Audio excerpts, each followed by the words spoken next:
L'intérêt de l'organisation du handicap sur les centres de loisirs, et notamment sur le centre de loisirs de Nogent-le-Roi, c'est de donner du sens à l'activité de nos centres de loisirs. Du sens et pour les enfants qui sont au centre de loisirs à longueur de journée, mais aussi pour des enfants en situation de handicap qui sont susceptibles de venir au centre de loisirs et qui viennent dans les centres de loisirs aujourd'hui.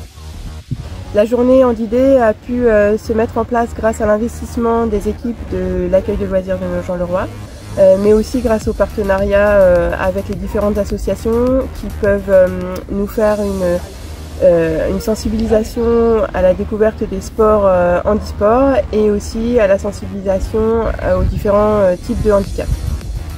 Donc pour ma part, étant nouvel arrivant sur l'Eure-et-Loir, je suis très agréablement surpris et étonné du dynamisme ici sur la communauté de communes, des moyens qui sont mis à disposition pour ce type de journée et de tous les efforts qui sont consentis par les bénévoles, par les collectivités, par les salariés aussi des accueils collectifs pour pouvoir pérenniser et mettre en place ces journées qui accueillent jusqu'à, comme aujourd'hui, plus de 100 enfants sur la journée, ce qui est quelque chose d'assez exceptionnel à mon sens. Il faut tirer le bilan de cette deuxième journée du handicap dans nos centres de loisirs.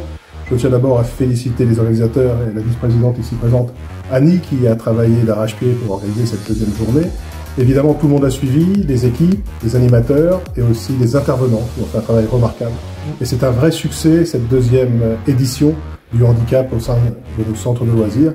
C'est pour ça, pour répondre à la question, évidemment que la perspective d'une troisième édition est fortement envisagée.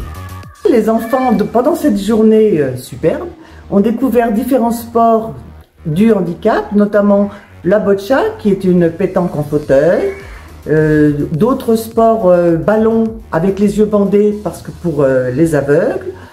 Et ils ont aussi appris le braille, enfin découvert le braille, découvert le langage des signes, enfin tout ce qui a trait au handicap. Et quand on est enfant, plonger dans cet univers, c'est une vraie découverte.